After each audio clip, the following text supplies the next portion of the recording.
સર્વે મની9 દ્વારા આ સર્વે કરવામાં આવ્યો છે અને સૌથી વિશ્વસનીય સૌથી મોટો તમામ સર્વે આપણે જોતા હોઈએ છીએ ચૂંટણી સમયના આપણે સર્વે હોય છે પણ આ જે સર્વે છે તે આપના માટે છે તમારા ખિસ્સા પર કેટલી અસર પડી રહી છે તમામ બાબતો અમે આપણે બતાવવા જઈ રહ્યા છે સૌથી મોટો પ્રશ્ન અત્યારે સૌથી પહેલા દેશની પરિવારની સરેરાશ માસિક આવક અને તેમાં 2023માં 25,910 રૂપિયા અને જે 2022માં 23,000 રૂપિયા હતી એટલે થોડોક અહીંયા વધારો થયો છે 25,910 રૂપિયા સરેરાશ માસિક આવક એક પરિવારની દેશમાં એ પરિવારની 25,910 રૂપિયા આવક થઈ છે થોડોક અહીંયા વધારો થયો છે હવે ગુજરાતના પરિપ્રેક્ષ્યમાં પણ સમજી લઈએ ગુજરાતની પરિવારની સરેરાશ માસિક આવક કેટલી તો 24,412 રૂપિયા માસિક આવક જે છે તે અત્યારે આ સર્વે પ્રમાણે આ સેમ્પલ સાઇઝ પ્રમાણે સામે આવી છે 24,412 દેશની જે સરેરાશ માસિક આવક છે તેના કરતાં થોડીક ઓછી છે ત્યારબાદ હવે નેક્સ્ટ ક્વેશ્ચન છે આપણી સ્ક્રીન પર પરિવારની સરેરાશ વધુ કમાણી કયા રાજ્યમાં છે જુઓ 2023ની વાત કરવામાં આવે તો કર્ણાટકમાં જ્યાં 35,411 રૂપિયા અને મહારાષ્ટ્રમાં સેકન્ડ નંબર પર છે 35,392 ત્યારબાદ ચંદીગઢ આ ખરેખર સરપ્રાઇઝિંગ કહી શકાય ચંદીગઢ ત્યાં 34,588 રૂપિયા જે 2022માં કર્ણાટકમાં 35,000 હતી થોડીક ઘટી છે મહારાષ્ટ્રમાં થોડીક વધી છે અને ચંદીગઢમાં પણ ખાસો એવો વધારો આવ્યો છે એટલે એક રીતે નોર્થની વાત કરવામાં આવે તો સાઉથ ઇન્ડિયા જે છે તેમાં ઇન્કમ જનરેશન જે છે તે ખાસી દેખાઈ રહી છે અને નોર્થમાં કે જ્યાં ચંદીગઢમાં આ આવક જે છે તે સરેરાશ પરિવારની જે આવક છે તે ચોક્કસ વધી છે કર્ણાટક અત્યારે હાલ તો જે છે તે ટ્રેન્ડ કરી રહ્યું છે અને સૌથી નંબર 1 પર અત્યારે દેખાઈ રહ્યું છે કર્ણાટક જે ઇન્ડસ્ટ્રીયાલિસ્ટ છે ત્યાં ગુજરાતની વાત કરવામાં આવે તો ગુજરાતની કમાણી માસિક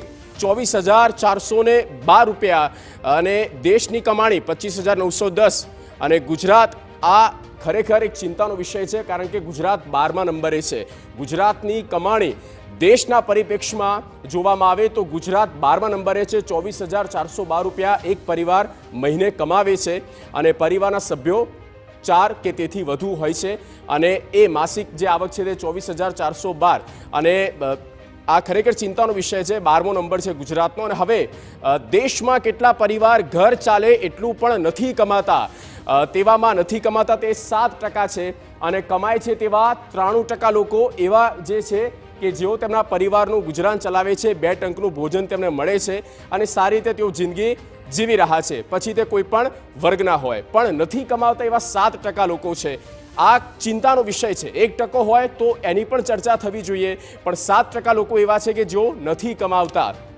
ત્યારબાદ ગુજરાતમાં કેટલા પરિવાર ઘર ચાલે એટલું પણ નથી કમાતા તો ગુજરાતની આપણે વાત કરીએ તો નથી કમાતા એવા 6.5% લોકો છે કે તેમનો જે કમાણી જે છે તેની કરતાં ખર્ચ તેમના ઘણા છે નથી કમાવતા સારું અને કમાય છે તેવા 93.5% છે એટલે કે ઓવરઓલ ભારતના પરિપ્રેક્ષ્યમાં 7% છે આ રેશિયો અને 6.5% લોકો એવા છે કે જેઓ પોતાનું ઘર પણ નથી ચલાવી શકતા ત્યારબાદનો ક્વેશ્ચન છેલ્લા 5 વર્ષમાં આર્થિક સ્થિતિ કેવી રહી તેની વાત કરીએ પહેલાથી સારી છે તેવા 30% લોકો છે કે તેમની સ્થિતિ પહેલા કરતાં ખાસી સુધરી છે ત્યારબાદ 54% લોકો એવું કહી રહ્યા છે કે પહેલાં જેવી છે જૈસે થે તૈસે કોઈ એમાં બદલાવ આવ્યો નથી અને પહેલાંથી ખરાબ થયો તેવા 16% લોકો છે તેઓ કહી રહ્યા છે કે સ્થિતિ પહેલાં કરતાં પણ બગડી છે એટલે કે હવે આ કોની સાથે કયું ક્લબ કરવું એ આપણે જે તે સમય પર ચર્ચા કરીશું ત્યારે આપણે સમજીશું પણ આ પહેલાંથી ખરાબ જે સિચ્યુએશન થઈ છે તે 16% છે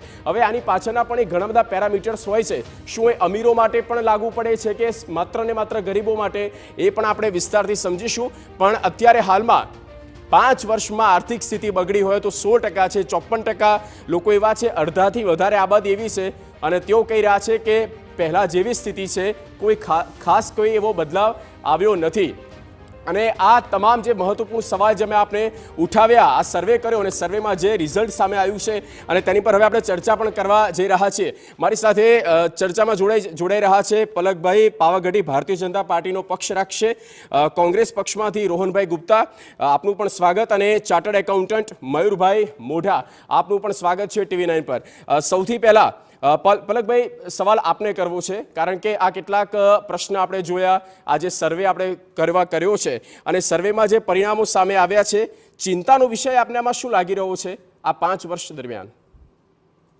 સૌપ્રથમ તો સાહેબ હું TV9ના માધ્યમથી દર્શક મિત્રોને એવું જણાવીશ કે દેશની ઇકોનોમીનો સર્વે જે આપે કર્યો એ બદલ આપને ખૂબ ખૂબ કોમ્પ્લિમેન્ટ્સ, ખૂબ ખૂબ અભિનંદન. હવે આ જે સર્વે છે એમાં આપે કીધું એ પ્રમાણે દેશની સરેરાશ માસિક આવક વધી છે, જે લગભગ થોડી નહીં 10% જેટલી વધી છે. અને આ એ આવક એવા ટાઈમે વધી છે કે જે હજુ આપણે 2020ના જે કોવિડ કાળ હતો એમાંથી આપણે બહાર આવી રહ્યા છે. અને હું જનતાને એ કહેવા માગીશ કે ઇન્ડિયા 3rd લાર્જેસ્ટ ઇકોનોમી તરીકે આગળ આવી રહ્યું છે. હવે ગુજરાતની વાત કરીએ તો આપના જ સર્વેમાં જે ગુજરાતની આવક કીધી એમાં આપણે કીધું કે ગુજરાતની પરિવાર દીઠ માસિક આવક દેશની પરિવાર દીઠ માસિક આવકના થોડા ઓછા રૂપિયા છે, 25,000 સમથિંગ, અને ગુજરાત છે 24,400 25,910 અને 24,412. પણ આની સાથે હું જનતાને એ પણ કહેવા માંગીશ કે ઘર ચાલે એટલું નથી કમાતા એવું ઇન્ડિયન જોઈએ, ભારતમાં જોઈએ તો આપના સર્વે પ્રમાણે 7% છે, જ્યારે ગુજરાતમાં 6.5% છે. તો કદાચ આજે થોડો ઘટાડો છે, થોડી ઓછી ગુજરાતની માસિક આવક છે, એમાં હું એવું કહેવા માંગીશ કે કદાચ આપણા ત્યાં આવક જે કમાઈ રહ્યા છે એ ઘણી સારી રીતે વહેંચાઈ રહી છે. એનું કારણ એવું છે કે ગુજરાતમાં નથી ઘર ચાલે એટલું કમાતા, એની સંખ્યા, એના પર્સન્ટેજ કદાચ દેશના પર્સન્ટેજ કરતાં ઓછા છે. એટલે આપણે જો એને જોવા જઈએ તો કદાચ ગુજરાતમાં, દેશ માટે તો સારી પોઝિશન છે જ, પણ ગુજરાતની પણ હું વાત કરું તો ગુજરાત માટે પણ ઘણી સારી પોઝિશન છે. અને અત્યારે જે પ્રમાણે ગુજરાતનો વિકાસ થઈ રહ્યો છે, કોવિડ પહેલાંની વાત કરો કે ઇવન કોવિડ પછીની વાત કરો, એ કદાચ એક હું એવું માનું છું કે આ 5 વર્ષમાં 2024થી 2029 સુધીમાં કદાચ આપણે આ જે 12મો ક્રમ આપ બતાવી રહ્યા છો એ ઘણો આપણો ક્રમ આગળ હશે. ઓકે, રોનભાઈ, આપનો શું આમાં ટેક રહેશે? કારણ કે જો 6.5% એમણે બહુ સારી રીતે સમજાયું કે 6.5% છે, તેઓ કહી રહ્યા છે કે પોઝિટિવ છે, પણ મને લાગે છે કે 1% હોય તો એ પણ ચિંતાનો વિષય છે કે જેઓ પોતાની કમાણી નથી કરી શકતા, ઘર ચાલે તેટલું પણ નથી તેમનું ચાલતું. તો આપ કેવી રીતે જુઓ છો? પહેલી વાત તો જે રાષ્ટ્રીય આંકડાની આપણે વાત કરી, એમણે કીધું કે 10%નો ગ્રોથ થયો. આ પહેલી વાર એવું છે કે ભારત પર કેપિટા ઇન્કમ કહેવાય, પ્રતિ વ્યક્તિ આયના મામલામાં બાંગ્લાદેશથી પાછળ જતું રહ્યું છે. આ પહેલી વાર એવું બન્યું છે કે હંમેશા ભારત બાંગ્લાદેશથી આગળ રહ્યું છે, પણ આજે રિયલ આંકડાની આપણે વાત કરીએ તો આજની તારીખમાં બાંગ્લાદેશ કરતાં પ્રતિ વ્યક્તિ આયના મામલામાં ભારત પાછળ છે. તો પહેલાં આપણે આંકડાની આપણે હકીકત કહી દઈએ કે જે બાંગ્લાદેશ જેવો દેશ કે જે આપણા પછી આઝાદ થયો, જો એની પ્રતિ વ્યક્તિ આય આપણા કરતાં વધારે હોય તો ક્યાંક ને ક્યાંક કેન્દ્ર સરકારની નીતિઓ એના માટે જવાબદાર છે. બીજી વસ્તુ, આપણે ગુજરાતને હંમેશા વિકસિત રાજ્ય કહેતા હોય છે કે દેશનું અગ્રેસર રાજ્ય, ટોપ ગ્રોથ મોડલ, બધી જ વાત છે. પણ જ્યારે આંકડાઓની વાત કરીએ છીએ, જ્યારે પણ ભાજપને તમે આંકડાઓની વાત કરશો એટલે જનરલ વાત કરશે. અત્યારે આપણે, કારણ કે આ જે ડિબેટ છે આ સર્વે ઉપર છે, આપણા જે સ્ટડી છે એના ઉપર છે, એના પ્રમાણે જો દેશની પ્રતિ વ્યક્તિ પ્રતિ પરિવાર આયની એવરેજ સામે જો ગુજરાતમાં ઓછું હોય તો ખૂબ ચિંતાજનક વાત છે. જ્યારે જે સ્ટેટને આપણે ગુજરાત મોડલની વાત કરીએ કે ગ્રોથ મોડલની વાત કરીએ, જો એવરેજ કરતાં અને 12મા ક્રમાંકે હોય તો ખૂબ જ ચિંતાજનક વાત છે. ને ક્યાંક ગુજરાતના જે પાયાના પ્રશ્નો છે, હું માનું છું કે એનું ચિત્ર ચરિતાર્થ આ તમારા સર્વેથી થાય છે. મુદ્દો જ્યારે આપણે આંકડાઓનું સ્ટડી કરીએ, આપણે હવે દેવાની વાત કરીએ. હમણાં ગઈકાલે જ આંકડો આવ્યો કે 205 લાખ કરોડનું દેવું આજે દેશ ઉપર, જે 55 લાખ કરોડ હતું આ સરકારના 9 વર્ષના શાસનમાં, એમાં ગુજરાત મોડલનું 100% માનીશ કે ગુજરાતમાં CAGએ કહેવું પડ્યું કે જો હવે ગુજરાત એનું દેવું નહીં ઘટાડે અને વધારતા રહેશે ડેટ ટ્રેપ, એટલે આપણું દેવું એટલું બધું વધી ગયું છે કે ડેટ ટ્રેપ એટલે કે દેવાના આપણે વમણમાં ફસાઈ જઈશું. પણ આ આંકડા જનતા સામે નથી આવતા. જ્યારે પણ જે ખર્ચો કરવામાં આવે છે, જે તાઇફા કરવામાં આવે છે, જે જનતાના પૈસાના નામે પોતાની પબ્લિસિટી કરવામાં આવે છે, જનતાને એવું લાગે છે, જનતા ખુશ હોય, સ્વાભાવિક આપણને સારી વસ્તુ દેખાય, લાઇટિંગ દેખાય, આપણે ખુશ થઈએ. પણ જનતાએ સમજવું પડશે, ગુજરાતની જનતાએ, કે જેટલી પણ તમે લાઇટિંગ જોઈ રહ્યા છો એ બધા જ પૈસા તમારા ખિસ્સામાંથી થઈ રહ્યા છે, એ બધું દેવું તમારા માથે ચડી રહ્યું છે. એટલે જ્યારે પણ આંકડાની આપણે હકીકતની વાત કરી ત્યારે ભાજપ હંમેશા એનાથી દૂર ભાગે છે. અને જ્યારે પણ આ એક મોટું પિક્ચર, ગુલાબી ચિત્ર કરવું હોય કે વાહવાહી કરવી હોય ત્યારે જનરલ વાત કરીને જનતાનું જે મુખ્ય મુદ્દો છે ત્યાંથી ધ્યાન દોરતા હોય છે. એટલે ખૂબ ચિંતાજનક વાત છે. ગુજરાતના નાગરિક તરીકે જો આપણા આંકડા જે છે જો ખરેખર હોય તો ક્યાંક ને ક્યાંક ગુજરાતની જનતાની વેદના આ આંકડા મારફતે હું આપણા સ્ક્રીન ઉપર જોઈ શકું. ઓકે, ચલો આ તમામ સવાલ અને તેની ઉપર બંને પક્ષે પોતપોતાનો જવાબ પણ આપ્યો છે. જે સર્વે કરવામાં આવ્યું છે તેમાં ગુજરાતની સ્થિતિ ચોક્કસ તેની પર સવાલ થઈ રહ્યો છે, કારણ કે 12મા ક્રમાંકે છે અને એ ટોપ 3માં પણ ગુજરાત નથી. પણ આગળ વધારીએ, સૌથી મોટો પ્રશ્ન હવે નેક્સ્ટ એ પણ થઈ રહ્યો છે, ભારતના કેટલા પરિવાર કે જેઓ બચત કરે છે, અને તેમાં છે 2023માં 88% લોકો એવા છે કે જેઓ બચત કરે છે અને નથી કરતા એવા 12% લોકો છે. આ આંકડો 2022માં હતો, તે 70% હતો. એક સારી બાબત છે કે તેમાં વધારો થયો છે, 88% થયો છે, અને 30% જે હતો તેમાં ઘટાડો થયો છે, અને 12% લોકો છે કે તેઓ અત્યારે નથી કરતા. એટલે કે આ જે સેવિંગ હોય છે એ સેવિંગ જે છે તે અમે આપને બતાવવા જઈ રહ્યા છે કે જે લોકોની જે મેન્ટાલિટી છે, અને ખાસ તો આપણી ભારતીયની મેન્ટાલિટી છે કે સેવિંગ કરવામાં આવે, બચત કરવામાં આવે, અને તે જ અમે આપને બતાવી રહ્યા છે કે ગુજરાતના પરિવાર જે છે તે કેટલી બચત કરે. જુઓ, 51% લોકો એવા છે માને છે કે બચત કરવી જોઈએ અને બચત કરે છે. 9% લોકો એવા છે કે જો બચત કરતા નથી. ત્યારે મયુરભાઈ, આ જ સવાલ હવે આપને કરવો છે. આ એક આપણી ઇન્ડિયન મેન્ટાલિટી છે કે થોડું કમાઓ પણ એમાંથી કેટલોક હિસ્સો જે છે તે બચત કરો. આપ આ બાબતે શું કહેશો? 51% લોકો માને છે કે હા, અમે બચત કરી રહ્યા છીએ. હવે બચતના આંકડાઓ જે આપણે જોઈએ તો તમારા જે છે દરેક પરિવારે 88% અને 12% નથી કરતા. જે તમારા સર્વે 2022ના સર્વે પ્રમાણે એ આંકડા સુધર્યા છે. એટલે કે આની પહેલાં જે છે બચત કરતા પરિવાર 70 અને 30 નથી કરતા પરિવાર, એ રીતના હતા. એટલે મારા હિસાબે બચતમાં કમ્પેરેટિવલી સર્વે પ્રમાણે વધારો થયો છે એવું કહી શકાય. અને બીજું કે બચત જે છે એના વિકલ્પ જે છે એમાં બી એક સર્વે પ્રમાણે જે છે કે બેંકમાં 77% અને પોસ્ટ ઓફિસમાં 31%. એટલે લોકો સેવિંગ એવું કહી શકાય એ બાજુ આગળ વધી રહ્યા છે. એ સર્વે પ્રમાણે કમ્પેરિઝન કરીએ તો એ જે છે બેંકમાં 64% હતું 2022માં અને પોસ્ટ ઓફિસમાં 21% હતું. એટલે આ રીતના કમ્પેરેટિવલી બચત કરતા પરિવારો જે છે એમાં વધારો થયો છે. એ સારી બાબત આપણે માનીએ, પણ આર્થિક રીતે આપણે આમાં એવું વિચારી શકીએ કે લોકો સેફ બચત બાજુ આગળ વધી રહ્યા છે, નહીં કે પ્રોડક્ટિવ બચત. એટલે આ એક મારા હિસાબે વિચારવાનો પ્રશ્ન કહી શકાય. બિલકુલ. અને જેમ તમે કહ્યું કે પોસ્ટ ઓફિસમાં બચત લોકો કરી રહ્યા છે, બેન્કિંગ સેક્ટરમાં પણ લોકો બચત કરી રહ્યા છે. એટલે એક ભરોસો ચોક્કસ મયુરભાઈ ભારતની અર્થવ્યવસ્થાને લઈને કે પછી બેન્કિંગ સેક્ટરને લઈને કહી શકાય? એ ચોક્કસ કહી શકાય, પરંતુ મારા હિસાબે મારો અભિપ્રાય એ તમારા વાતથી અલગ એ રીતે પડે છે. બેન્કિંગ સેક્ટર ઉપર ભરોસા કરતાં બી લોકો એક ફિક્સ આવક તરફ આગળ વધી રહ્યા છે. એટલે કે એક ફિક્સ આવક બચત બેંકમાંથી અથવા તો પોસ્ટ ઓફિસમાંથી એમને મળી રહે. એકચ્યુઅલી આ ઇકોનોમી માટે સારી વસ્તુ નથી, પ્રોડક્ટિવ ઇન્વેસ્ટમેન્ટ તરફ નથી વધી રહ્યું મારા હિસાબે. પરંતુ બેન્કિંગ સેક્ટરમાં ભરોસો છે એ ઓવરઓલ તમે જુઓ તો સારો અને સુધરી રહ્યો છે. એનું કારણ શું છે કે બેન્કિંગ સેક્ટરમાં રિફોર્મ્સ જે છે 2014થી 2024 એટલે કે 23 સુધી અત્યારનું જોઈએ તો બહુ સારું એવો સુધાર બેન્કિંગ સેક્ટરમાં આવ્યો છે. અને બેંકની બુક્સ છે જે એ લગભગ હવે મારા હિસાબે ક્લીન થઈ ગઈ છે એવું કહી શકાય. જે બી એમાં NPS અને જે બી હતી 2014 પહેલાં બેન્કિંગ સેક્ટરમાં, એ અત્યારે મારા હિસાબે એકદમ ક્લીન થઈ ગયા છે બેંક એવું કહી શકાય. ઓકે, એટલે એ એક ડ્રોબેક કહી શકાય. પણ હવે એ તમામ સવાલો કે જે આપને જાણવા જેવા છે અને એનો જે સર્વે શું આવ્યો છે તે પણ અમે કહી રહ્યા છીએ, કારણ કે બેન્કિંગ સેક્ટર હોય કે પછી નોન બેન્કિંગ સેક્ટર હોય, અને બંનેની વિશ્વસનીયતા પર આ સર્વે જે છે તે તેનો રૂખ બતાવે છે, તેનો ટ્રેન્ડ બતાવે છે કે બેન્કિંગ સેક્ટરમાં પણ લોકોનો ભરોસો રહ્યો છે અને ક્યાંક નોન બેન્કિંગ સેક્ટરમાં લોકો રિસ્ક લેવા નથી માંગતા. દેશમાં કેટલા પરિવારો તેમની બચત તોડી તેની વાત કરીએ તો બચત ન તોડી હોય તેવા 33% લોકો છે, બચત તોડી હોય તેવા 67% લોકો છે. છે. આ ખરેખર એક સરપ્રાઇઝિંગ બાબત કહી શકાય કે જેમણે પોતાની સેવિંગ તોડી છે, આખા વર્ષની તેમણે જે બચત કરી છે અને એ બચતને તોડી હોય તેવા 67% લોકો છે.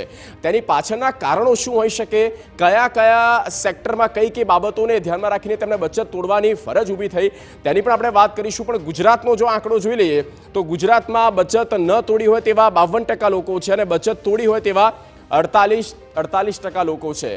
એટલે આ હવે થોડું આપણે પોલિટિકલી પણ આપણે સમજવું છે કે આવું શા માટે થઈ રહ્યું છે. એટલું ડેપ્થમાં નહીં, પણ આપણે રોહનભાઈ આપના દ્વારા શરૂઆત કરવી છે કે બચત તોડવા પાછળનું કારણ આપને શું લાગે છે? એવા કયા સંજોગો ઊભા થાય છે કે ગુજરાતનો નાગરિક, ભારતનો નાગરિક, અને તે પોતે આખા વર્ષની મહેનતનું કંઈક ભેગું કરે છે અને અંતે તેને તે રિલીઝ કરવું પડે છે? બહુ ચોંકાવનારા આંકડા છે કે જો 67% લોકો એમની બચત તોડવી પડી હોય, દેશની વાત આપણે કરી છે કે 67% લગભગ, તો બહુ ચોંકાવનારી વાત કહેવાય કે જ્યારે આપણે ગ્રોથની વાત આપણે કરતા હોય, અને હંમેશા એક ઇકોનોમીમાં કહેવાય છે લોપ સાઇડેડ ગ્રોથ, એટલે આપણને ચિત્ર ગુલબાંગ દેખાય કે શેર માર્કેટ છે, પણ ખરેખર સામાન્ય માનવની શું હાલત છે? જો 67% લોકો, અને ગુજરાતમાં લગભગ 52% લોકોએ એમની જો બચત તોડવી પડી હોય તો એના કારણો કરુણ હોય તો જ માણસ બચત તોડે. જો એની આવક કરતાં એનો ખર્ચો વધી જાય તો જ માણસ બચત તોડે, તો જ એ બચત ના કરી શકે. એનો મતલબ 67% એવા લોકો છે કે જેમની આવક કરતાં એમનો ખર્ચ આ પીરિયડમાં વધ્યો છે. તેનો સરકાર તો એનો જવાબ તો સરકારે આપવો. અગેન હું ગુજરાત ઉપર આવું છું કે ગુજરાત જેવા જે ખરેખર જે વિકસિત રાજ્ય કહેવાય ગુજરાત, જ્યાં નાના એસએમઈસ છે, નાના મોટા ઉદ્યોગો છે, જે ખરેખર દેશનું જે બળ કહેવાય એ નાના ઉદ્યોગો છે, જો ત્યાં 52% લોકો એમ કહેતા હોય કે એમણે એમની બચત તોડવી પડી છે, તો મને લાગે છે કે ભયાવહ ચિત્ર છે. માણસ બચત ત્યારે જ તોડે કે જ્યારે એની મજબૂરી હોય, પોતાની ઇન્કમ, એના ખર્ચા વધી જતા હોય.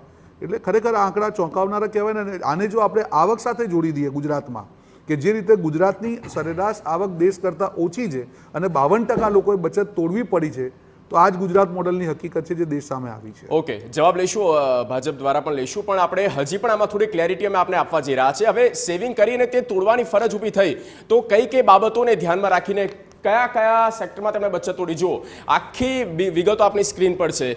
બાળકોનું શિક્ષણ, અને તેની પાછળ 11% લોકોએ તેમની બચત તોડવી પડી શિક્ષણ પાછળ. કમાનારનું નિધન થયું હોય તો 2.3%, સારવાર પાછળ 22.3% લોકોએ તેમના સ્વાસ્થ્ય પાછળ જે સેવિંગ હતું તે તોડી છે. લગ્ન પાછળ 8.2%, નોકરી ધંધામાં નુકસાન થવું તેની પાછળ 15.2% લોકોએ તેમની બચત તોડી, અને લોન ચૂકવવા માટે 8.2% લોકો એવા છે જેમણે બચત તોડી છે. અને મને લાગી રહ્યું છે કે આ તમામમાં સૌથી ચોંકાવનારું હોય તો તે પણ આપણે સમજીશું, પણ ગુજરાતનો પણ આંકડો જોઈ લઈએ. જુઓ, બાળકોનું શિક્ષણ, તેની પાછળ 16%, નિધન થયું હોય કમાનાર મોભીનું તો 3%, સારવાર પાછળ 10%, લગ્ન પાછળ 8%, નોકરી ધંધામાં નુકસાન થયું હોય 10%, અને લોન ચૂકવવા માટે 6% લોકો એવા છે જેમણે પોતાની બચતને તોડી છે. પણ આ તમામમાં સૌથી વધારે એજ્યુકેશન પાછળ લોકો પોતાની બચત તોડી રહ્યા છે. શિક્ષણ ક્ષેત્રમાં નો ડાઉટ અબાઉટ ઇટ કે સ્થિતિ સૌથી ખરાબ ગુજરાતની છે, પલકભાઈ.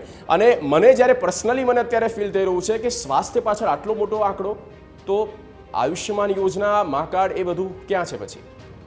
સાહેબ, સૌથી પહેલાં હું ચાલુ કરીશ રોહનભાઈએ જે કીધું એના જવાબથી. રોહનભાઈએ એવું કીધું કે ગુજરાતમાં બચત તોડનારાની સંખ્યા વધી છે. સામે હું એવું કહીશ, બચત કરનારા જે છે કે બચત નથી કરતા એવા જે લોકો છે એની સંખ્યા ઓવરઓલ દેશમાં પહેલાં 30% હતી, હવે 12% જ થઈ છે. હવે ઇકોનોમીનો બહુ સિમ્પલ રૂલ છે. હું એથી ચાર્ટર્ડ એકાઉન્ટન્ટ જનતાને જણાવવા માગું કે ઇકોનોમીનો સિમ્પલ રૂલ એવો છે કે તમારી જે આવક હોય એમાંથી તમારા ખર્ચા બાદ કરતાં કંઈ વધે તો બચત થાય. એવું પહેલાં 30% લોકો બચત નહોતા કરી શકતા. 2022માં દેશની વાત કરું છું. હવે 12% લોકો બચત નથી કરી શકતા. ધેટ મીન્સ એ લોકો બચત કરનારા લોકોની સંખ્યા વધી છે. એનો મતલબ એવો થાય કે દેશની જે પર કેપિટા આવક વધી, તમે બતાવ્યું 10%, એની સામે ખર્ચાનું ભારણ ઘટ્યું છે અને બચત થઈ રહી છે. ગુજરાતમાં તો આંકડો 9% જ છે. આપણે એ આંકડાની ગુજરાતના 9%ની વાત નથી કરતા. આપણે ગુજરાતને એવું જ બતાવવું છે કે એમએસએમઈ ગુજરાતમાં આવે છે, પણ છતાં પણ ગુજરાત પછાત છે. હું ગુજરાત કહેવા માંગુ છું, ગુજરાત જરા પણ પછાત નથી. ગુજરાત એકદમ વિકસિત રાજ્ય હતું, વિકસિત રાજ્ય છે અને વિકસિત રાજ્ય રહેશે હતું. એટલે કહું છું કારણ કે ભાજપાની સરકાર વર્ષો વર્ષથી છે ગુજરાતમાં. એટલે એ પહેલાંની વાત હું નથી કરતો. એ પહેલાંના આપ સર્વે બતાવશો તો આપને ખ્યાલ આવશે કે ક્યાં પોઝિશન શું હતી. અચ્છા, હવે વાત કરીએ મયુરભાઈએ કીધું એ પ્રમાણે બેંકમાં એમના બહુ સરસ વર્ડ હતા કે બેંકમાં લોકોની બેંક તરફ લોકો આકર્ષાયા છે, એટલે આકર્ષાયા છે કે એમના બેલેન્સ શીટ ક્લીન થયા છે. કેમ બેલેન્સ શીટ ક્લીન થયા છે? તો કે 2014 સુધી, એમણે બહુ સ્પેસિફિક કીધું, 2014 સુધી બેલેન્સ શીટમાં જે એનપીએસ હતી હવે ક્લીન થઈ રહી છે. જનતાને ખબર પડે જ છે કે મયુરભાઈ શું કહેવા માગે છે. 2014 સુધી જે એનપીએ હતી હવે ક્લીન થઈ રહી છે. મિનિંગ ધેરબાય કે ભાજપાની સરકાર જ્યારેથી કેન્દ્રમાં આવી ત્યારથી આ કામ થયા છે અને એટલે જ લોકોનું બેંક તરફ આકર્ષિત થયા છે. કદાચ આપણે આગળ આપ બતાવશો જ કે ગુજરાતના લોકોની જો બચત જોવા જઈશું ને તો દરેક ક્ષેત્રમાં ગુજરાતની બચત છે આપના રિપોર્ટ પ્રમાણે. એકલા બેન્કિંગમાં પણ નથી, સ્ટોક માર્કેટમાં પણ એટલું જ છે અને પ્રોપર્ટી માર્કેટમાં પણ એટલું જ છે.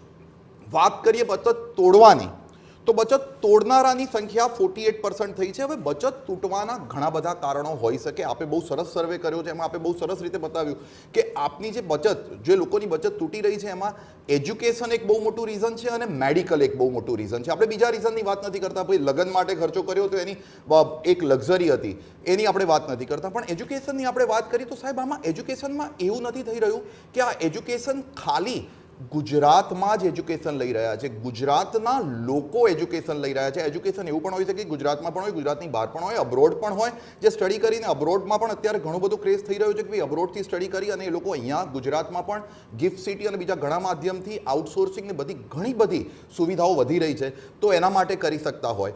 અને વાત કરીએ આપણે મેડિકલના ખર્ચાની, તો સાહેબ મેડિકલના ખર્ચામાં હું એવું કહીશ કે નો ડાઉટ આપનો આ વર્ષનો સર્વે છે, I would agree with that, but still મેડિકલમાં પણ આયુષ્યમાન અને મા કાર્ડ જે ગુજરાતમાં કામ કરી રહ્યા છે ને સાહેબ, એ કામ ક્યાંય નથી થઈ રહ્યું. આપ એક સમાજના નબળા ગરીબ વર્ગના લોકોને જઈને પૂછો તો એ તમને કહેશે કે મા કાર્ડે એમને શું હેલ્પ કરી છે. જેના હાર્ટનો વાલ્વ બદલવાના રૂપિયા ના હોય, કે જેની પાસે ડોક્ટરને ત્યાં જતા એને બીક લાગતી હોય કે હું ત્યાં જઈશ તો મારા જિંદગીભરની બધી બચત તૂટી જશે, એ હવે ડોક્ટરના ત્યાં જતા ગભરાતો નથી જો આ હોસ્પિટલમાં આયુષ્યમાન કે મા કાર્ડ ચાલતું હોય. ઓકે, ચલો આની ઉપર આગળ પણ આપણે ચર્ચા કરીશું. રોહનભાઈ, આપનો પણ જવાબ લઈશું કે સ્વાસ્થ્ય સંબંધિત અને ખાસ તો એજ્યુકેશનને લઈને શું સિચ્યુએશન છે. જેમ આપણે આંકડા પણ બતાવ્યા, સ્થિતિ થોડીક ચિંતાજનક ચોક્કસ છે. આ ચર્ચાને આગળ વધારીશું. સર્વેમાં કેટલાક હજી પણ સવાલો છે જે આપના માટે છે, પણ રોકાઈશું એક બ્રેક માટે.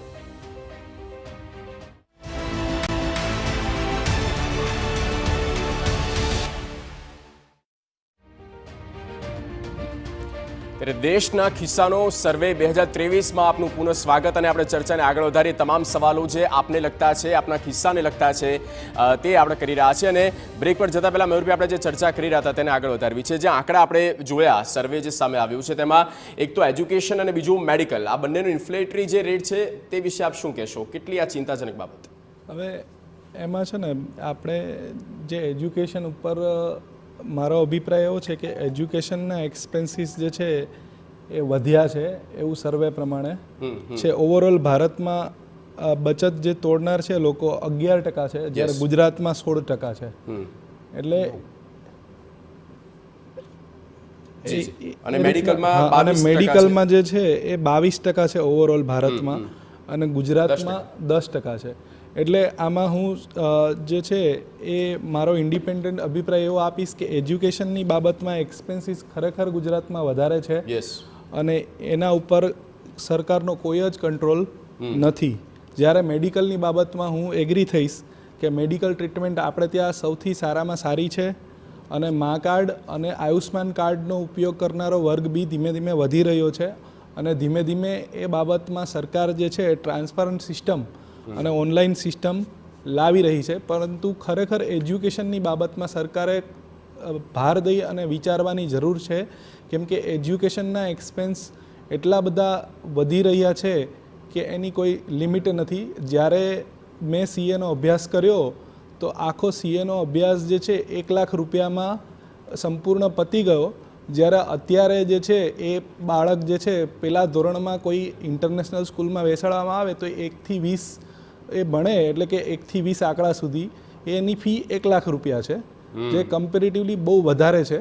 એટલે આના પર ખરેખર કોઈ એજ્યુકેશન એક્સપેન્સ ઉપર સરકારનો કંટ્રોલ નથી. મારું એવું કહેવાનું નથી કે સરકાર આ વધારી રહી છે, પરંતુ ખાનગી સંસ્થાઓમાં જે છે એ રેટ બહુ વધારે છે અને એ કાબુ બહાર છે. એટલે ખરેખર કોઈ જે છે એજ્યુકેશનની સિસ્ટમમાં જળમૂળથી ફેરફાર, જે નવી એજ્યુકેશન પોલિસી લાયા છે એની સાથે સાથે સરકારે જે કેન્દ્રીય વિદ્યાલયો છે કે એવી કોઈ વ્યવસ્થા કરવી જોઈએ જેથી કરી અને સરકારનો એના પર ટોટલ કંટ્રોલ રહે.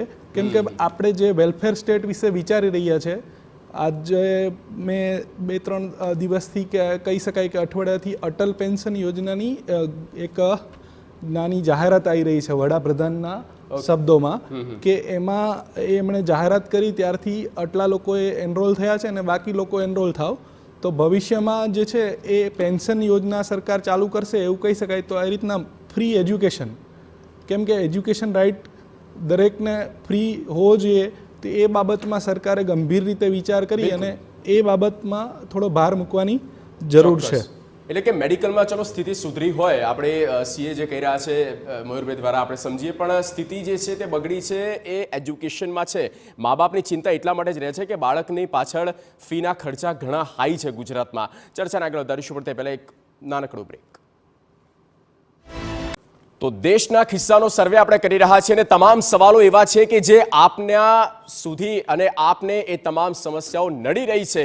એટલા માટે સર્વે કરવામાં આવ્યું છે મની9 દ્વારા, અને મની9ને વિસ્તારથી પણ સમજવા માટે આપ યુટ્યુબ પર પણ તેને લિંક કરી શકો છો. સવાલ જે છે તે આપની સ્ક્રીન પર જુઓ. કયા શહેરમાં સૌથી વધુ સોનું? 2023માં નંબર 1 પર બેંગલુરુ કર્ણાટક 69% સાથે સૌથી પહેલા નંબરે. બીજા નંબર પર છે તિરુવનંતપુરમ કેરાલા, તે સેકન્ડ નંબર પર છે. અને ત્યાર પછી વાત કરવામાં આવે દાર્જિલિંગ પશ્ચિમ બંગાળ કે જે 59% લોકો કે જે તેમની પાસે સૌથી વધુ સોનું છે. ત્યારબાદ આ જે 3 આંકડા છે આ ચિંતાજનક અને સરપ્રાઇઝિંગ અહીંયા સુરત છે. જુઓ નંબર 1 પર 2022માં 51% લોકો સુરત ગુજરાતના તેમની પાસે સૌથી વધુ સોનું હતું અને તે હવે રિપ્લેસ થયું છે. અને પહેલા નંબર પર કે જ્યાં સાઉથ ભારતના એટલે કે દક્ષિણ ભારતના જ બંને સ્ટેટ અને ત્યારબાદ ત્રીજા નંબર ઉપર કે જે પશ્ચિમ બંગાળ દાર્જિલિંગ છે સૌથી વધુ સોનું રાખવામાં. ત્યાર પછીનો ક્વેશ્ચન છે ક્યાં સૌથી વધુ પોલિસી ખરીદવામાં આવી? નંબર 1 પર છે મદુરાઈ તામિલનાડુ, 84% લોકો કે જેમણે સૌથી વધુ પોલિસી જીવન વીમાની લીધી. નંબર 2 પર છે અમરાવતી મહારાષ્ટ્ર, જેમણે 79% પોલિસી લીધી છે. નંબર 3 પર છે ઔરંગાબાદ મહારાષ્ટ્ર, 76% લોકો એવા છે કે જેમણે પોલિસી ખરીદી છે. અને આમાં હજી પણ એન્કરેજની જરૂર છે. 2022માં જે આંકડો હતો કંઈક આ રીતનો હતો. બેલ્લારી કર્ણાટક નંબર 1 પર હતું 53% સાથે, સેકન્ડ પર કોલકાતા પશ્ચિમ બંગાળ 45% અને નંબર 3 પર કૃષ્ણા આંધ્રપ્રદેશ 45%. સૌથી વધુ પોલિસી ખરીદવામાં ગુજરાતના શહેરનો પણ એક નજારો જોઈ લઈએ. સુરત નંબર 1 પર 56% સાથે, રાજકોટ 52%, વડોદરા અર્બન એરિયા 30% અને ત્યારબાદ ગાંધીનગર 25% સૌથી વધુ જીવન વીમો લેવામાં આવ્યું છે. ગુજરાતની વાત કરી રહ્યા છે. ત્યાર પછી અમદાવાદ છે 20%, જામનગર 19%, મોરબી 16%, ભાવનગર 12% લોકો એવા છે જેમની પાસે પોતાનો જીવનનો વીમો છે, લાઈફ ઇન્સ્યોરન્સ કવર છે. હવે આ તમામ જે આંકડા આપણે જોઈ રહ્યા છીએ આ ખરેખર આંકડો ઘણો ઓછો છે, ઘણો નીચો છે. જીવન વીમો એ તમારા જીવનને લઈને તમારા મૃત પછી પણ તમારા પરિવાર માટે આ એક સેફટી કવર હોય છે. આપણે સૌને ખ્યાલ છે, માટે ઇન્સ્યોરન્સ જરૂરી હોય છે. પણ આ જે સર્વે કરવામાં આવ્યું છે એ ચોક્કસ સેમ્પલ સાઇઝ અને તમામ બાબતોને ધ્યાનમાં રાખીને પણ આ જે આંકડો છે તે જુઓ. અમદાવાદમાં ખૂબ જ ઓછો છે, 20% લોકો એવા છે જેમની પાસે પોતાનો જીવન વીમો છે, 80% લોકો પાસે પોતાનો વીમો જ નથી. આ ખરેખર ચિંતાનો વિષય કહી શકાય. શું આમાં કોઈ સરકારને પ્રોત્સાહન આપવાની જરૂર છે? મયુરભાઈ, આપનો મને લાગે છે આમાં આપના ટેકની જરૂર છે, કારણ કે લાઈફ ઇન્સ્યોરન્સ જે હોવો જોઈએ, જે પર્સન્ટેજ હોવો જોઈએ તેમાં એટલો નથી, એક્સપેક્ટેડ બી નથી. શું તેની પાછળના રીઝન જોઈ રહ્યા છો અને ગવર્મેન્ટે આમાં પ્રોત્સાહન કરવું જોઈએ લોકોને? હવે આમાં આપણે જો કમ્પેરેટિવલી વાત કરીએ તો જે છે એ ગુજરાતનું કોઈ પણ સિટી કે જે છે લાઈફ ઇન્સ્યોરન્સમાં આગળ છે નહીં દેશની કમ્પેરિઝનમાં. તમે જે રીતે મદુરાઈ, અમરાવતી, ઔરંગાબાદ 3 સિટી જે છે દેશમાં લાઈફ ઇન્સ્યોરન્સમાં સૌથી વધારે જે છે એ ઇન્વેસ્ટ કર્યું. અને ગુજરાતનું આપણે જોઈએ તો સુરત જે છે 56%, રાજકોટ 52%, વડોદરા 30% અને ગાંધીનગર 25% અને અમદાવાદ 20%. એટલે આમાં ગંભીર રીતે સવાલ એ થઈ શકે કે ફાઇનાન્શિયલ લિટરેસી એના જે પર્સન્ટેજ જે છે એ આપણે આની કમ્પેરિઝનમાં જોવા પડે, જેથી કરીને આપણને ખ્યાલ આવી શકે કે લોકોની લિટરેસી, ફાઇનાન્સ બાબતમાં લિટરેસી જે છે, એટલે કે આપણે બચત અને સામે રિસ્કવર જે આપણું હોવું જોઈએ એ છે કે નહીં, એ બાબતમાં આપણે પાછળ છીએ એવું કહી શકાય. અને એનો મારી પાસે અત્યારે કોઈ સ્પેસિફિક આંકડો નથી, એટલે હું આગળ એમાં કમેન્ટ કરતો નથી. પરંતુ આ જે છે એ બાબતમાં થોડું વિચારવાની જરૂર છે. પણ એક નાનો પ્રયત્ન સરકારે આમાં કરેલો છે મારા હિસાબે, કે પ્રધાનમંત્રી જે વીમાની યોજના છે 2 લાખની, એ લગભગ જે જનધન ખાતાઓ છે એ લગભગ સરકારે કવર કર્યા છે. અને એના સિવાય જે છે એક જે આપણે પર્સનલ એક્સિડન્ટ વીમાની જે છે રકમ વધારી અને એક 15 લાખ ફરજિયાત કરવામાં આવી છે, જેથી કરીને એ એક રિસ્કવર બી દરેક જે છે એ ઇન્સ્યોરન્સ ધારક જેની પાસે જનરલ ઇન્સ્યોરન્સ હોય મોટર વ્હીકલનો, એ 15 લાખ સુધીનો પર્સનલ એક્સિડન્ટનો વીમો ધરાવે છે. પરંતુ એ સચ કોઈ એવી આમાં ગ્રુપ ઇન્સ્યોરન્સ જેવી સિસ્ટમ આપણે ત્યાં હજી અમલમાં નથી કે દરેક લોકોનું રિસ્કવર થવું જોઈએ. એટલે આપણે જે લાઈફ ઇન્સ્યોરન્સની બાબતમાં જે છે એ અવેરનેસ ક્રિએટ કરવાની જરૂર છે કે જે રીતના આપણે અત્યારે મેડિકલની બાબતમાં મેડિકલ ઇન્સ્યોરન્સ અને જે છે આપણે યોજનાઓ બી છે એમાં આયુષ્યમાન કાર્ડ ને મા કાર્ડ, પરંતુ લાઈફ ઇન્સ્યોરન્સમાં કોઈ સ્પેસિફિક યોજના અત્યારે ગવર્મેન્ટની એક ખાલી પીએમની યોજનાવાળી જે છે 2 લાખ લાઈફ ઇન્સ્યોરન્સ સુધીની ત્યાં પૂરતી સીમિત છે, જે મારા હિસાબે બહુ જ ઓછી એમાઉન્ટ છે. જેથી કરીને આમાં કંઈ સુધારો થઈ શકે એવું હું સજેશન કરીશ. બિલકુલ. એટલે આ લિટરસી રેટ છે તે ખરેખર ચિંતાજનક છે. એમાં રોહનભાઈ અને પલકભાઈનો પણ આપણે જવાબ લઈશું. પણ આમાં ખરેખર અવેરનેસની જરૂર છે. અને જો જનધન ખાતા ખુલ્યા છે અને સરકાર આટલી હેલ્પ કરી રહી છે, તો પછી આંકડો કેમ આવો? નેક્સ્ટ જે સવાલ છે તે આપણી સ્ક્રીન પર, દેશમાં કેટલા પરિવાર રોકાણ કરે છે, કેટલા પરિવાર છે જેઓ ઇન્વેસ્ટ કરે છે, તો રોકાણ કરે છે તેવો આંકડો આ વર્ષનો એટલે કે 23નો છે 24% લોકો છે કે જેઓ રોકાણ કરે છે. 2023માં રોકાણ કરે છે તેવા 24%, રોકાણ નથી કરતા તેની પાછળ 76% લોકો એવા છે, પોણા ભાગની જનતા એવી છે, આબાદી છે કે જેઓ ઇન્વેસ્ટ નથી કરતા કે પછી નથી કરી શકતા. 2023નો આ આંકડો દેશનો છે. 24% લોકો રોકાણ કરી રહ્યા છે. 22માં રોકાણ કરે એવા 22% લોકો હતા. થોડો આમાં સુધારો થયો છે, સારું કહેવાય. 22%ની જગ્યાએ 24% લોકો એવા છે જેઓ રોકાણ કરી રહ્યા છે. પણ રોકાણ કરવું એટલું જરૂરી હોય છે અને કમાણીના કેટલાક પર્સન્ટેજ લોકો કે જેઓ ઇન્વેસ્ટ કરતા હોય છે ક્યાંક કોઈક જગ્યા પર જ્યાં અનુકૂળતા રહે. ગુજરાતની પણ વાત કરી લઈએ. આંકડો સ્ક્રીન પર છે ગુજરાતનો. 34% લોકો એવા છે જેઓ રોકાણ કરે છે. 66% લોકો એવા છે જેઓ રોકાણ કરતા નથી. કંઈ બચે તો કરે, આવા પણ સવાલો થતા હોય અને મને લાગે છે તેની ઉપર પણ આપણે રિએક્શન લઈશું. પણ ભારતીયો ક્યાં રોકાણ કરવાનું સૌથી વધુ પસંદ કરે તેમાં પ્રોપર્ટી સૌથી નંબર 1 પર છે. 70% લોકો એવા છે ઇન્ડિયન પોપ્યુલેશનમાં કે જ્યાં પ્રોપર્ટીમાં તેઓ ઇન્વેસ્ટ કરી રહ્યા છે. મ્યુચ્યુઅલ ફંડમાં 10% લોકો છે. 9% લોકો સ્ટોક માર્કેટમાં અને 9% લોકો યુલિપમાં ત્યાં ઇન્વેસ્ટ કરી રહ્યા છે. પ્રોપર્ટીમાં સૌથી વધારે લોકો ઇન્વેસ્ટ કરી રહ્યા છે. ભારતીયોનું આ 2022નું આ આપને ચાર્ટ બતાવી રહ્યા છે. 18% લોકો પ્રોપર્ટીમાં ઇન્વેસ્ટ કરતા હતા. 6% લોકો મ્યુચ્યુઅલ ફંડ, આ આંકડો મ્યુચ્યુઅલ ફંડનો વધ્યો. 3% લોકો સ્ટોક માર્કેટ, આમાં પણ વધારો થયો. અને યુલિપમાં ઘટ્યો. 3% લોકો યુલિપમાં ટ્રસ્ટ રાખી રહ્યા છે. ગુજરાતની પણ વાત કરી લઈએ. ગુજરાતના પરિપ્રેક્ષ્યમાં જુઓ, સ્ટોક અમદાવાદમાં કે જ્યાં મ્યુચ્યુઅલ ફંડમાં 39%, ત્યારબાદ મ્યુચ્યુઅલ ફંડની વાત કરીએ તો 21%, યુલિપ. આ ઓવરઓલ જે અમે આંકડો આપણે બતાવી રહ્યા છીએ, મ્યુચ્યુઅલ ફંડમાં 21%, યુલિપમાં 19%, પ્રોપર્ટીમાં 11%. ત્યારબાદ ગાંધીનગરની વાત કરીએ તો ગાંધીનગરમાં જ્યાં 38%, ત્યારબાદ 24% મ્યુચ્યુઅલ ફંડમાં, 22% યુલિપમાં અને પ્રોપર્ટીમાં 15%. અને તેવી જ રીતે વડોદરા અને સુરતમાં મ્યુચ્યુઅલ ફંડમાં લોકોને ભરોસો ખાસો બેઠો છે. પ્રોપર્ટીમાં પણ લોકો અત્યારે ઇન્વેસ્ટ કરી રહ્યા છે, કંઈક જમીન લઈ રહ્યા છે કે કંઈક પછી લેન્ડમાં પણ તેઓ ભરોસો રાખી રહ્યા છે. અને ગુજરાતની પરિપ્રેક્ષ્યમાં પણ આપણે જોઈ લઈએ તો ગુજરાતનો અને તેમાં સૌથી વધારે જામનગર તે અત્યારે ટોપ છે. અને તેમાં મ્યુચ્યુઅલ ફંડ જે છે તેમાં લોકો 10% બિલીવ કરે છે, યુલિપમાં 12%, અને પ્રોપર્ટી જે છે તે 15%. સ્ટોકની વાત કરીએ, 18% લોકો રાજકોટમાં કે જેઓ અત્યારે રોકાણ કરવાનું પસંદ કરી રહ્યા છે, 12% લોકો મ્યુચ્યુઅલ ફંડમાં, 14% યુલિપમાં, પ્રોપર્ટીમાં 25%.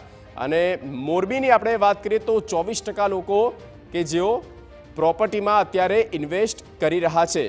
મોરબીમાં સૌથી વધારે સારું છે, પ્રોપર્ટીમાં લોકો ઇન્વેસ્ટ કરે એવા 24% લોકો છે. અને આ આંકડો આપ જુઓ, પ્રોપર્ટીમાં ખાસો એવું બતાવે છે. એટલે કે મયુરભાઈ, મ્યુચ્યુઅલ ફંડમાં એક રીતે ખાવાને દેખાઈ રહ્યું છે અને પ્રોપર્ટીમાં પણ લોકો અત્યારે ઇન્વેસ્ટ કરી રહ્યા છે.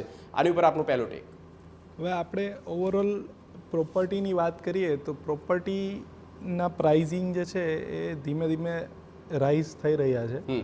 અને ગુજરાતના પરિપ્રેક્ષમાં વાત કરીએ તો ગુજરાતમાં બી જે છે એ પ્રોપર્ટીની વેલ્યુ ધીમે ધીમે વધી રહી છે. અને મ્યુચ્યુઅલ ફંડમાં જે તમે સ્પેસિફિક પ્રશ્ન પૂછ્યો એમાં જે છે 10% ઓવરઓલ 2023માં ભારતનું છે, જ્યારે ગુજરાતમાં જે છે એ 16% મ્યુચ્યુઅલ ફંડમાં લોકો ઇન્વેસ્ટ કરી રહ્યા છે એ કમ્પેરિઝનમાં. અને સ્ટોક માર્કેટમાં ભારતમાંથી 9% અને ગુજરાતમાં 22%, જ્યારે યુલિપમાં 9% ઓવરઓલ અને ગુજરાતમાંથી 15%. એટલે કે ગુજરાતના લોકો જે છે એ મેજર ઇન્વેસ્ટમેન્ટ સ્ટોક માર્કેટમાં કરી રહ્યા છે એવું આ બધા જ ઇન્વેસ્ટમેન્ટના આંકડા પરથી આપણે 22% હાઈએસ્ટ ઇન્વેસ્ટમેન્ટ લોકો જે છે એ ગુજરાતમાંથી સ્ટોક માર્કેટમાં, એના પછી મ્યુચ્યુઅલ ફંડમાં, અને પ્રોપર્ટીમાં 15% અને યુલિપમાં 15%.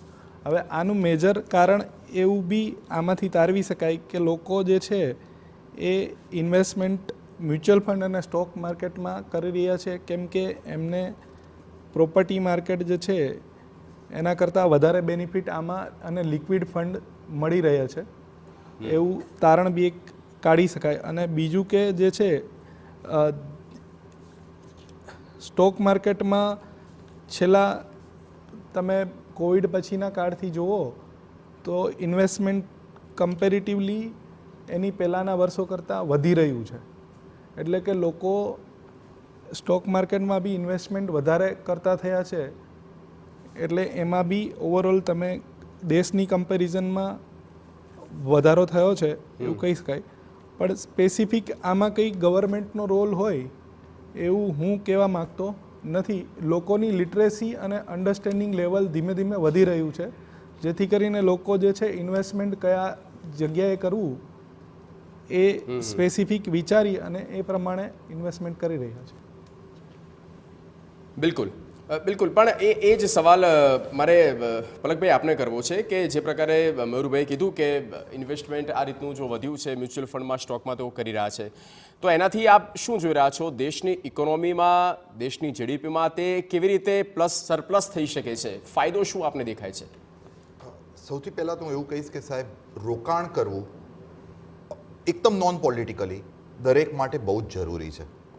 અને આપણે ગુજરાતના આંકડા જોઈએ તો ગુજરાતના આંકડા એવું બતાવે છે કે જે રોકાણ થઈ રહ્યું છે દરેક જગ્યાએ, દરેક ક્ષેત્રે રોકાણ થઈ રહ્યું છે. જ્યારે આપણે સુરતની વાત કરી કે સોનામાં રોકાણ થતું હતું એ ઘટ્યું છે, ત્યારે જ મેં આપને કીધું હતું કે આપનો જ સર્વે કહી રહ્યો છે કે ગુજરાતમાં જે રોકાણ થઈ રહ્યું છે, સ્ટોકમાં થઈ રહ્યું છે, મ્યુચ્યુઅલ ફંડમાં થઈ રહ્યું છે, યુલિપમાં થઈ રહ્યું છે અને પ્રોપર્ટીમાં પણ થઈ રહ્યું છે. કારણ કે ગુજરાતી એક બહુ એકદમ હોશિયાર જનતા છે જેમને ખબર છે કે ક્યાંથી અમને સારું રિટર્ન મળવાનું છે અને ક્યાંથી અમે એને લિક્વિડેટ કરી શકવાના છે, અને એટલે જ આ રોકાણ વધી રહ્યું છે.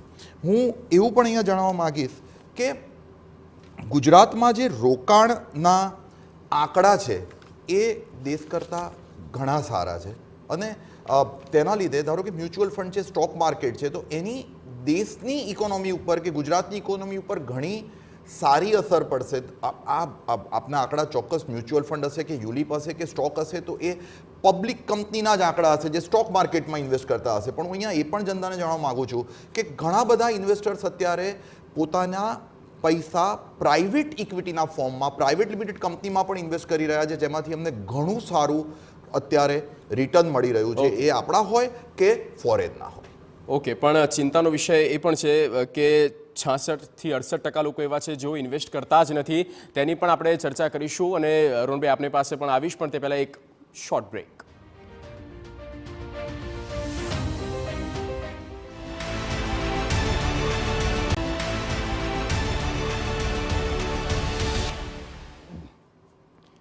તો દેશના ખિસ્સાનો આપણે સર્વે કરી રહ્યા છીએ અને કોણ ત્યાં કેટલું બચત કરી રહ્યું છે, ક્યાં ભારતીયોનો ખર્ચ થઈ રહ્યો છે, ગુજરાતના પરિપ્રેક્ષમાં પણ ઓવરઓલ આપણે આંકડો સમજી રહ્યા છે. એક ચોક્કસ સર્વે મની9 દ્વારા કરવામાં આવ્યું છે અને તે આંકડા આપણે બતાવી રહ્યા છે. જુઓ, ભારતીયો ક્યાં ખર્ચ કરે છે તેની સૌથી પહેલાં વાત કરીએ. કરિયાણા પાછળ, ગ્રોસરીમાં 19%, ઈંધણમાં 8%, કપડાં પાછળ 8%, ફી પાછળ 10% ખર્ચ કરે છે અને બિલ પાછળ 12%, દવાઓ પાછળ પણ 8% જેટલો ખર્ચો ભારતીયોનો થાય છે. ત્યારબાદ નેક્સ્ટ જે પ્લેટ છે તે પણ ચેન્જ કરવામાં આવે. ભાડું, ભારતીયો ક્યાં ખર્ચ કરે છે અને બચત ક્યાં કરે છે. ભાડું 3%, લોન પેમેન્ટ પાછળ 4%, ક્રેડિટ કાર્ડ પાછળ 2%નો ખર્ચો, અન્ય પાછળ 8% અને બચત તેમની જે છે તે 18% થતી હોય છે. ગુજરાતના પરિપ્રેક્ષમાં પણ જોઈ લઈએ. કરિયાણા પાછળ 17%, ઈંધણ 8%, કપડાં પાછળ 10%. આ કપડાં પાછળ જે છે તે આ દવા કરતાં પણ વધારે છે. આની પર આપણે વાત કરીશું. ફી 10%, બિલ પાછળ 15%, બિલ જે છે તે 15% અને દવા પાછળ 9%. એટલે એક રીતે આપણે યુટિલિટી પણ એને કહી શકીએ, સમજી શકાય. અને ભાડા પાછળ 4%, લોન પેમેન્ટ પાછળ 2%, ક્રેડિટ કાર્ડ 2%, અન્ય 11% ને બચત જે છે તે અંતે એન્ડ ઓફ ધી યર 12% જેટલી રહે છે. ભારતની વાત કરીએ, ભારતમાં કેટલા પરિવારોએ લોન લીધી હોય તેવા 22% લોકો છે. 2023માં અને લોન ન લીધી હોય તેવા 78% લોકો છે. 2022માં આ આંકડો 11% હતો કે 11% લોકોએ લોન લીધી હતી, તે વધીને 22% થઈ છે અને 89% લોકોએ 2022માં લોન લીધી નહોતી. ગુજરાતની વાત કરીએ તો લોન લીધી હોય તેવા 20% લોકો છે કોઈ પણ પ્રકારની લોન, અને લોન ન લીધી હોય તેવા 80% લોકો છે ગુજરાતમાં જેમણે કોઈ પણ લોન લીધી નથી. અને ભારતીયોએ કઈ લોન લીધી જુઓ. પર્સનલ લોન સૌથી હાઈ રેટ સાથે હોય છે 11%, હોમ લોન સેકન્ડ પર 8% લોકો, ઓટો લોન 4% અને એજ્યુકેશન લોન સૌથી નીચે છે. આ એક ઇન્ફ્લેટરી સમજી શકાય એજ્યુકેશનને લઈને. પર્સનલ લોન જે છે ગુજરાતીઓએ 7% લોકો લીધી છે, home loan 8%, auto loan 4%, education ગુજરાતમાં પણ ઘણું 1% માત્ર બતાવે છે. નહીવત બરાબર કહી શકાય. 1% એજ્યુકેશન લોન, ભલે સરકાર બધી વાતો કહેતી હોય પણ ઘણું ઓછું છે એ રેટ. ગુજરાતીઓ કેવી રીતે ટ્રાન્ઝેક્શન કરે છે? રોકડમાં 57% લોકો ટ્રાન્ઝેક્શન કેશમાં કરે છે. ડેબિટ ક્રેડિટ કાર્ડનો યુઝ કરતા હોય તેવા 13% લોકો પેમેન્ટ કરે છે. આરટીજીએસ કરતા હોય તેવા 1% અને બારકોડ યુપીઆઈ એટલે કે થર્ડ પાર્ટી જે એપ હોય છે, પેટીએમ, ફોનપે લઈ લો, ગૂગલ પે, એવા 28% લોકો છે કે જેઓ આ પ્રકારે પેમેન્ટ કરતા હોય છે. કેટલા ભારતીય પરિવાર ટેક્સ ભરવા માગે છે તેવા 24% લોકો છે, પણ એક મર્યાદા સુધી ભરવા માગે છે તેવા 29% લોકો છે. ભરવા નથી માંગતા તેવા 47% લોકો છે જેઓ ટેક્સ ભરવા નથી માંગતા. આ ભારતીય પરિવારની વાત કરીએ. હવે ગુજરાતીમાં આપણે આપણી વાત કરી લઈએ. ગુજરાતી પરિવારમાં ભરવા માંગે છે તેવા 53% લોકો છે, એટલે કે અડધી આબાદી કરતાં પણ વધારે લોકો કે જેઓ માને છે કે ના, ટેક્સ ભરવો જોઈએ. અને ગુજરાતની આ જ પ્રામાણિકતા રહી છે. ગુજરાત કે જે સૌથી વધારે ટેક્સ આપતું પણ સ્ટેટ, આપણે એવું પણ માની લઈએ કે 50%થી પણ વધારે લોકો જે છે તેઓ ટેક્સ ભરી રહ્યા છે. ઓવરઓલ આપણે ચર્ચા ત્યારે રોહનભાઈ, ક્યાં ખર્ચો કરવો, કેટલો ખર્ચો કરવો, બચત જે કરી રહ્યા છે તે ઘણી ઓછી છે. આપ શું માનો છો એજ્યુકેશનને લઈને, ખાસ તો મેડિકલને લઈને, લિટરસી રેટ અને અત્યારના જે આપણે આંકડા જોયા તે? લાસ્ટ રિએક્શન તમારું જે બચત તોડવાનો પોઈન્ટ હતો હું નહોતો આપી શક્યો. બિલકુલ. જ્યારે ગુજરાતના આંકડા આવ્યા ત્યારે જેમ આ સર્વેને હું ધન્યવાદ આપીશ કે જે જનતાના મુદ્દા શું છે, ક્યાંક આ સર્વેથી આપણને એની અંદરનું એક ઇન્સાઇટ મળતી હોય છે. જે બચત તોડવાની વાત કરી, 16% એજ્યુકેશનની વાત કરી, 10% સારવારની વાત કરી અને 10% જોબ લોસની વાત કરી. એટલે જે 57% લોકોએ એમની બચત તોડી, એમાંથી લગભગ 36% આ કારણો છે. એટલે પહેલી વાત જે ફીસની આપણે વાત કરી, ખૂબ જ ગંભીર મુદ્દો છે. સરકાર દ્વારા વચ્ચે એક ફીસ નિયમનનો કાયદો લાવવામાં આવ્યો, પણ એ ખાલી ઓન પેપર રહ્યો. અત્યારે આપના માધ્યમથી ગુજરાતની તમામ જનતા કાર્યક્રમ જોતી હશે. આ એટલો મોટો મુદ્દો છે કારણ કે ફીસના નામે જે લૂંટ ચલાવવામાં આવી રહી છે, જે પરિવારોની સારી આવક છે એમને પણ એ વસ્તુ અસર કરી રહી છે. એટલે હું માનું છું કે આ ખૂબ જ ગંભીર મુદ્દો છે ને જનતા ખરેખર પીડાઈ રહી છે. જો ખરેખર જેની આવક સારી હોય એને પણ જો ફીસ વધારે લાગતી હોય તો બચત તોડવાના મુખ્ય કારણમાં જે ફીસ આવી રહી છે, મને લાગે છે કે ખૂબ જ ગંભીર મુદ્દો છે ને સરકારે કોઈ સ્ટેપ લેવા જોઈએ કે કઈ રીતે જે લૂંટ ચાલી રહી છે એને રોકે. બીજી વાત, સારવારની આપણે વાત કરી. સરકાર દ્વારા મા અમૃતમ યોજના, આ બધી યોજનાઓની વાત કરવામાં આવે છે. જો 10% લોકો એમની બચત સારવારના ખર્ચ માટે રોકતા હોય તો આ પણ સરકારે સમજવાની જરૂર છે કે આ યોજના માત્ર પેપર ઉપર છે કે ખરેખર લોકોને બેનિફિટ થઈ રહ્યું છે. ત્રીજી વસ્તુ, જોબલેસના કારણે 10% લોકો એમની બચત તોડી. એનો મતલબ શું થયો કે લોકોને રોજગારી નથી મળી, જે લોકોની રોજગારી છે એ પણ જઈ રહી છે. એટલે જે 57% જે આપણે ખરેખર ગુજરાતને આપણે ગ્રોથ મોડલ છે ને રહેવાનું, જે એમણે વાત કરી, ગુજરાતને ક્યાંય આપણે પછાત નથી કહેતા. જનતાનો વિકાસ છે ને, જનતા હંમેશા ખમીરવંતી જનતા છે, કરે છે. પણ આંકડા જે જોઈ રહ્યા છે, ક્યાંક ને ક્યાંક સરકારની જે વિફળ નીતિઓ છે કે જે વિકાસનો જે બેનિફિટ છે નીચેના વ્યક્તિને પહોંચવો જોઈએ એ ક્યાંક નથી પહોંચી રહ્યો. એ આંકડા એ મારે એની સાબિતી છે. એક છેલ્લી વસ્તુ, 91% લોકો જે ગુજરાતમાં બચત કરે છે એની સામે માત્ર 34% લોકો રોકાણનો આંકડો છે. જો ખરેખર દેશની એવરેજ 22% હોય તો ગુજરાતમાં જો 34% જ લોકો રોકાણ કરતા હોય તો આ પણ આંકડો મારા હિસાબે બરાબર નથી. કારણ કે આપણું ખરેખર ગુજરાત એ ઇન્વેસ્ટમેન્ટના મામલામાં કે અવેરનેસના મામલામાં, જેમ તમે અમને સ્ટોક માર્કેટની કે મ્યુચ્યુઅલ ફંડની વાત કરી, ગુજરાત હંમેશા આગળ રહ્યું હોય છે.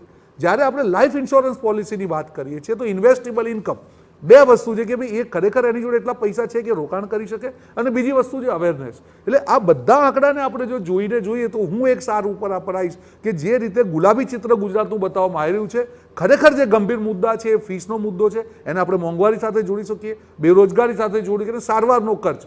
જો આ બધા મુદ્દાને કહીએ તો ખરેખર જે પિક્ચર બતાવવામાં આવે છે, જે હકીકત છે દેશની જનતાની સામે છે, ગુજરાતની જનતાની સામે છે, કે આંકડા જ્યારે આપણે ડિસ્કસ કરીએ છીએ ત્યારે સરકારની પોલ એમાં ખુલી જતી હોય છે. એટલે એક તરફ ઇન્ફ્લેટરી રેટ જે છે તે તો ચિંતાજનક છે, પણ લિટરસી રેટ છે તેની ઉપર પણ સવાલ. હવે એક ચિંતાજનક બાબત આપને બતાવવા જઈ રહ્યા છે, તે છે આપની સ્ક્રીન પર એ સવાલ.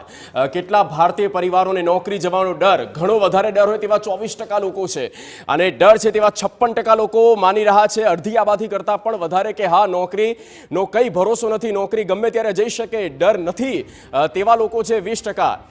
અને હવે ગુજરાતના પરિપ્રેક્ષ્યમાં પણ જોઈ લઈએ તો ગુજરાતમાં 54% લોકો એવું સમજે છે કે નોકરીના કોઈ ઠેકાણા નથી, ખાનગી નોકરી ગમે ત્યારે જઈ શકે છે, હાથ ધોવાનો વારો આવી શકે છે, કંઈ નક્કી ન કહી શકાય, કોઈ સિક્યુરિટી નથી. આની પાછળના કારણો શું હોઈ શકે છે તે પણ આપણે સમજીશું, પણ આ એક સૌથી મોટો ગંભીર મુદ્દો છે.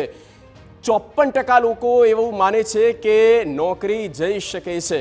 અને આ જે તમામ સવાલો છે એ તમામ સવાલોની સાથે આજે આપણે આ ચર્ચાને અહીંયા પૂરી કરીશું. પણ ઓવરઓલ એજ્યુકેશનને લઈને અને ખાસ તો મેડિકલ ક્ષેત્રમાં હજી પણ કામ કરવાની જરૂર છે, અને ઇનસિક્યુરિટી જે ઊભી થઈ છે જોબને લઈને તેમાં ઘણા બધા કામ કરવાની ઓવરઓલ ઘણી બધી જરૂરિયાતો અત્યારે લાગી રહી છે. તો આ ચર્ચામાં જોડાયા પલકભાઈ, રોહનભાઈ, મયુરભાઈ, આપ તમામનો આભાર, અને આપે આપનો પક્ષ રાખ્યો તે બદલ. તો મની9 દ્વારા આ સર્વે કરવામાં આવ્યો, ચોક્કસ સેમ્પલના આધારે દેશના ખિસ્સાનો સર્વે 2023માં. અત્યારે બસ આટલું જ. રજા આપશો. નમસ્કાર.